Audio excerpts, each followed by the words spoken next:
Good evening সবাইকে। তোমরা সবাই কেমন আছো? আশা করি অনেক ভালো আছো, আমিও ভালো আছি। মেয়ের রিকোয়েস্ট দই চিকেন খাবো, আর দই চিকেনটাই কিন্তু প্রায় আমাদের বাড়িতে সপ্তাহে একদিন তো হতেই হবে, কারণ এটা মেয়ে খুব ভালোবাসে। তাই মহারানীর হুকুমে বানিয়ে ফেললাম দই চিকেন। চলো, এরকম চিকেন নিতে হবে। চিকেনটাকে খুব ভালোভাবে পরিষ্কার করে একটা ঝুড়িতে জল ঝরাতে দিতে হবে, কারণ চিকেনের এক্সট্রা অনেক জল থাকে, সেটা পড়ে যাবে। আর তারপর এরকম একটা পাত্রের মধ্যে চিকেনগুলো ঢেলে নিয়েছি, তার মধ্যে দিয়ে দিয়েছি টক দই আর দিয়ে দিয়েছি চিকেন মশলা। আর সেটা দিয়ে দেওয়ার পর কিন্তু খুব ভালোভাবে ম্যারিনেট করে রেখে দিতে হবে, যে যতক্ষণ পারবে। আমার 1 ঘন্টা সময় ছিল, আমি ম্যারিনেট করে রেখে দিয়েছি। আর তারপর কিন্তু একটা মশলা তৈরি করে নিতে হবে। তার মধ্যে দিতে হবে আদা কুচি, রসুন আর একটা টমেটো। ব্যাস, এটাকেই পেস্ট করে নাও, পেস্ট করে রেখে দাও। মোটামুটি রান্না অর্ধেক হয়েই গেল ভাবতে পারো। তারপর কিন্তু আমি ওভেনে একটা ননস্টিকের প্যান বসিয়ে দিয়েছি, আর সেই প্যানের মধ্যে কিন্তু দিয়ে দিয়েছি রিফাইন অয়েল। এই রান্নাটা রিফাইন অয়েলই বেশি ভালো হয়।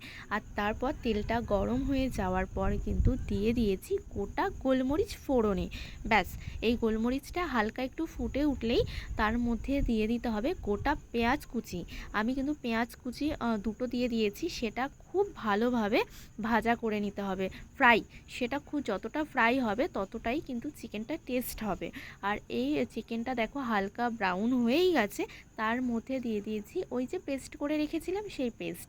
আর সেটা দিয়ে দেওয়ার পর কিন্তু খুব ভালোভাবে হাই ফ্লেমে মশলাটা কষাতে হবে, কারণ এর যে কাঁচা স্মেলটা আছে সেটা চলে যাবে।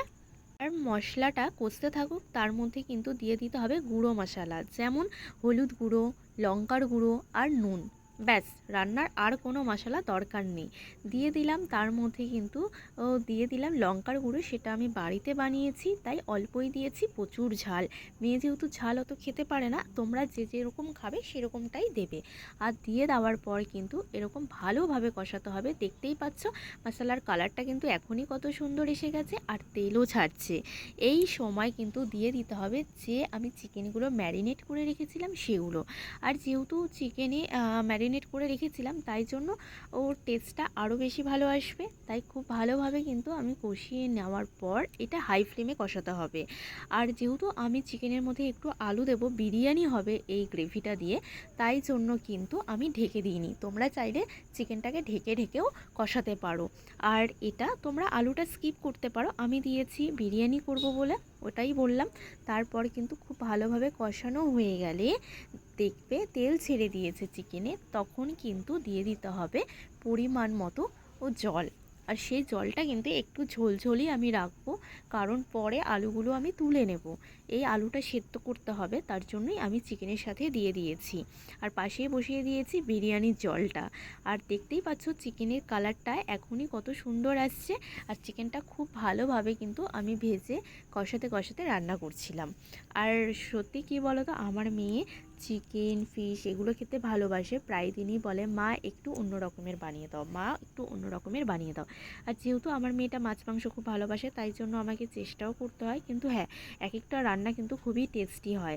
আমি জানি কম বেশি তোমরা সবাই রান্না বান্না করতে পারো, আমি আহামরি এমন কিছু করি না, কিন্তু সেটাও আমার মেয়ের পছন্দ বলে আমি তোমাদের সাথে শেয়ার করি। আর রান্নাটা বুঝতেই পারছো অর্ধেক হয়েই গেছে। আর এই ঝোলটা ফুটে যাওয়ার পর কিন্তু কসুরি মেথি দিতে হবে। আর এই দই চিকেনে কসুরি মেথি যতক্ষণ না পড়বে রান্নার টেস্টটা ফুল আসবেই না। আর বুঝতেই পারছো ঝোলটা কতটা গাঢ় হয়ে গেছে। আর কসুরি মেথি পরিমাণ মতো দিয়ে দিলাম, আর সেটা দিয়ে দেওয়ার পর কিন্তু গ্রেভির কালারটা আরও বেশি সুন্দর আসবে। আর তোমরা দেখতেই পাচ্ছ যে গ্রেভির কালারটা কত সুন্দর এসেছে। আর সঙ্গে কিন্তু বানিয়ে ফেলেছিলাম বিরিয়ানি রেসিপিটা তোমরা যদি চাও সেটা আমাকে মেসেজ করো, আমি তোমাদের সাথে শেয়ার করব। দেখো কেমন টেস্টি টেস্টি খাবার হয়েছে, ইয়াম্মি না? এখন বাই, ভালো থেকো, সুস্থ থেকো।